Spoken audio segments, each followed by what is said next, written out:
So madam గారిది వచ్చేసి AP, మీది వచ్చేసి Telangana and Hyderabad full mass area. So collection ఎలా కుదిరింది సార్ మీ ఇద్దరికి?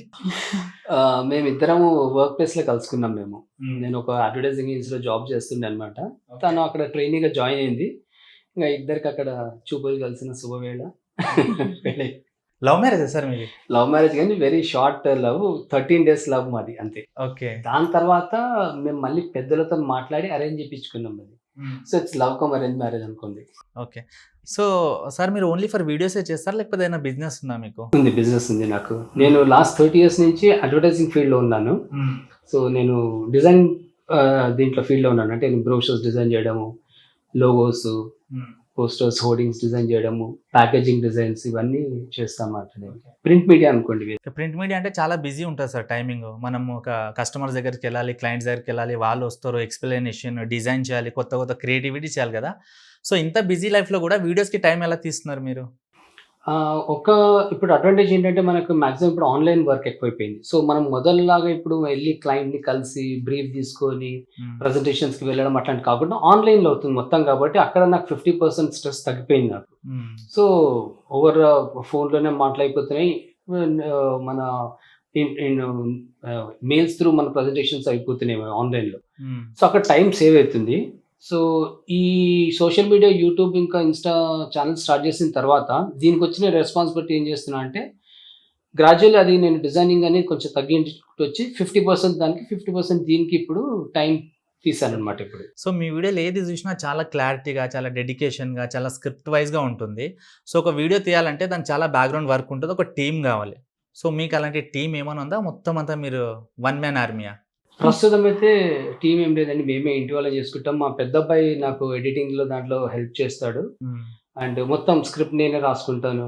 అండ్ షూట్స్ మేమే చేసుకుంటాము. అంతా ఎవ్రీథింగ్ మేమే అండి ఇప్పుడు ప్రస్తుతం అయితే. ఇంకా ఫ్యూచర్‌లో షార్ట్ ఫిల్మ్స్ అవి స్టార్ట్ చేసిన తర్వాత అప్పుడు టీమ్‌ని మేము ఇది చేసుకోవాలని చూస్తున్నాం. ఇప్పుడు సోషల్ మీడియాలో ఎవరైనా సరే సార్, వీడియో చేయాలనుకుంటే కొంతమంది ఫేమ్ కోసం జేస్తారు. కొంతమంది డబ్బు కోసం జేస్తారు. కొంతమంది అవకాశం రాక, అరే! మనకంటూ ఒక ప్లాట్‌ఫార్మ్ ఉంది గదా! మనం టాలెంట్ చూపించుకోవాలని స్టార్ట్ జేస్తారు. సో, మీరు వీడియో ఎందుకు స్టార్ట్ జేశారు? దేని గురించి? బేసిక్‌గా చెప్పాలంటే ఇప్పుడు డబ్బు గురించయితే కాదు డెఫినెట్‌గా. ఎందుకంటే మేము చేసేది మాక్సిమం ఎట్లా ఉంటుందంటే మేము చేసే కాన్సెప్ట్స్ మేము యాస్ ఎ క్రియేటర్ నేను ఒక క్రియేటర్‌ని. మీరు గూడా మీకు తెలుసు దీనిది. మేము ఛానెల్‌లో మేము ఓపెన్ చేసినప్పుడు ఒక వీడియో అప్‌లోడ్ చేసిన తర్వాత దానిది అనలిటిక్స్ వస్తాయన్నమాట. అంటే అది ఎట్లా నడుస్తుంది, ఏంటి వీడియో అని చెప్పేసని వస్తది. నా వీడియోస్ మాక్సిమం ఇట్లా ఓపెన్ చేయంగానే దాని ఒక 1 అవర్ తర్వాత దాని రిపోర్ట్ చూస్తే most of the people swiped away అని చెప్పేసి చూపిస్తది హ్మ్. నాది. అంటే స్వైప్ చేసేసిండ్రు నాది ఎవరు చూడట్లేదని చెప్పేసని.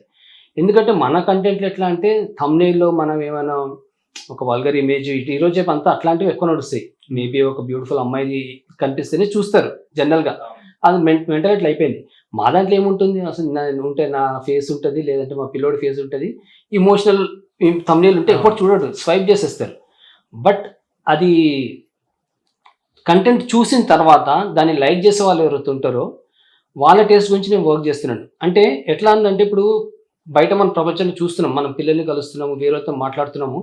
వాళ్ళు పెరిగే పద్ధతులు అవి వాళ్ళు మనకు ఆశ్చర్యమేస్తుంది అసలు ఏంటి వీళ్ళ పేరెంట్స్ వీళ్ళకి ఏం నేర్పిస్తున్నారు? పెద్దోళ్ళొస్తే సరిగ్గా ఎట్లా మాట్లాడాలో వాళ్ళకి తెలీదు. ఇంట్లో ఈవెన్ మదర్, ఫాదర్‌తోని కూడా సరిగ్గా ఉండట్టు, సరిగ్గా మాట్లాడకపోవడం అంటే జరుగుతున్నాయి. సో, అవన్నీ చూసి ఎందుకు వీళ్ళకి పద్ధతులు లేకుండా ఇట్లా పెరుగుతున్నారు. మనం అట్‌లీస్ట్ ఒక ఛానెల్ స్టార్ట్ చేసి మన వీడియోస్ త్రూ మనం ఇది నేర్పిద్దామా? కనీసం అంటే ఒక 1,00,000 మందిలో 100 మంది మారినా చాలు. మనం పడ్డ కష్టానికి ఫలితం దక్కుతుందని చెప్పేసని మేము ఆ ఆలోచనతో స్టార్ట్ చేసాము.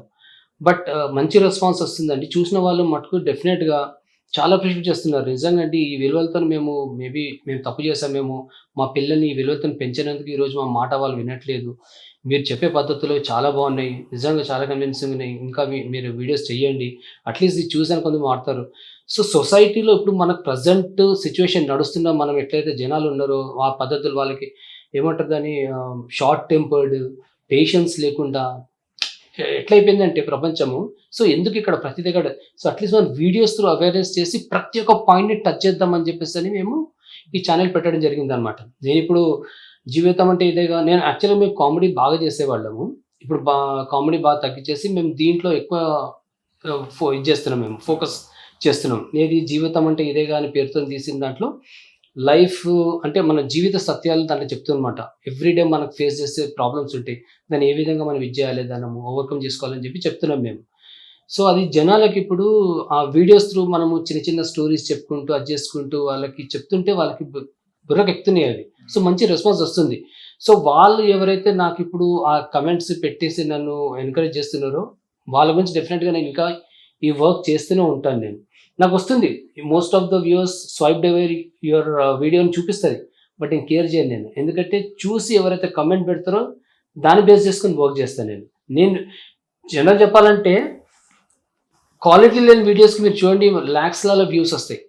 మనం నేను ఒక 1 మినిట్ వీడియో మేము షూట్ చేసి అంటే స్క్రిప్ట్ రాసుకొని, షూట్ చేసుకొని, ఎడిట్ చేసి, మ్యూజిక్ యాడ్ చేసి దాన్ని అప్‌లోడ్ చేయాలంటే నాకు 8-9 అవర్స్ పడతదండి.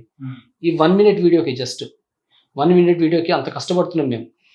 కానీ చాలామంది అంత కష్టపడకుండా జస్ట్ ఒక 15-20 సెకండ్స్ వీడియో పెట్టి కూడా వాళ్ళు మిలియన్స్‌లో వ్యూస్ వస్తున్నాయి వాళ్ళకి. కంటెంట్ ఉంటది దాంట్లో కూడా చూస్తే. బట్ వెయిట్ చేస్తున్నాను. ఆ రోజు వరకు కూడా వెయిట్ చేస్తున్నాను. వస్తది డెఫినెట్‌గా. జనాలకి ఇప్పుడే రీచ్ అవుతుంది మన ఛానెల్. వితిన్ ఎ షార్ట్ పీరియడ్ లాస్ట్ మంత్ చూస్తే మాకు మేబీ 15-20K సబ్స్క్రైబర్స్ ఉండే. బట్ ఈ 1.5 మంత్‌లోనే 200K సబ్స్క్రైబర్స్‌కి రీచ్ అయిపోయింది ఛానెల్. సో, గుడ్ అండి. Going good. మంచిగా నడుస్తుంది ఇప్పుడు.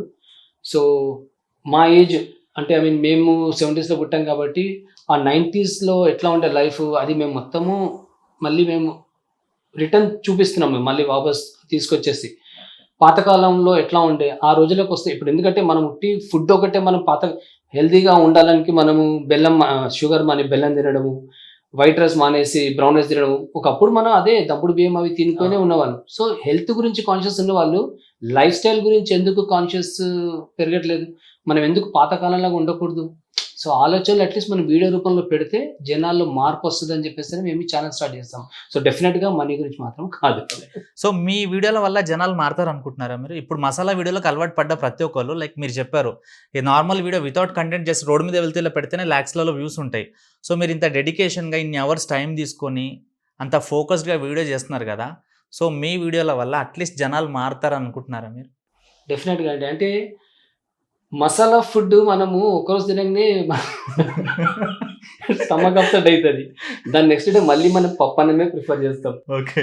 సో, సోషల్ మీడియాని మసాలా ఫుడ్‌తో మనం కంపేర్ చేసుకుంటే పోనీ 1 వీక్ చూస్తాడు వాడు. మసాలా 1 వీక్ చూస్తాడు. 8దో రోజు వాడికి బోర్ కొట్టి చల్లరా ఇంకేదైనా మంచిది చూద్దాం, మంచి కంటెంట్ అని చెప్పేసి అంటారు. కానీ స్లోగా దీనికి అడిక్ట్ అవుతారండి. డెఫినిట్‌గా మారుతారండి. నమ్మకం నాకుంది. ఓకే. సార్ ఇంకోటి వీడియోలు చేయాలంటే ఒక ఫ్యామిలీలో ఎవరికో ఒక్కరికో ఇద్దరికో ఇంట్రెస్ట్ ఉంటది. మీ ఫ్యామిలీ మొత్తం వీడియోలు చేస్తారు కదా! సో, ఎవరెవరికి ఎంకరేజ్‌మెంట్ చేశారో లేకపోతే బెదిరించి చేయడం ఇలాంటివి ఏమైనా జరుగుతున్నాయా? ఎమోషనల్ బ్లాక్‌మెయిల్స్ ఏమన్నా? లేదండి. దేవుడి దయ అండి. నిజంగా చెప్తున్నాను. ఐయామ్ రియల్లీ బ్లెస్డ్ అన్నమాట. మంచి వైఫ్ నాకు చెప్పంగానే అర్థం చేసుకుంటది. మేము ఇన్వాల్వ్ అయిపోయి చేస్తదన్నమాట. లేదు నేను ఒక స్క్రిప్ట్ రాసిన తర్వాత ఫస్ట్ తనకి వినిపిస్తాను. కాపీ స్క్రిప్ట్ చూడు ఎట్లుందో ఎట్లా రాసానంటే తను చేంజెస్ చేస్తది.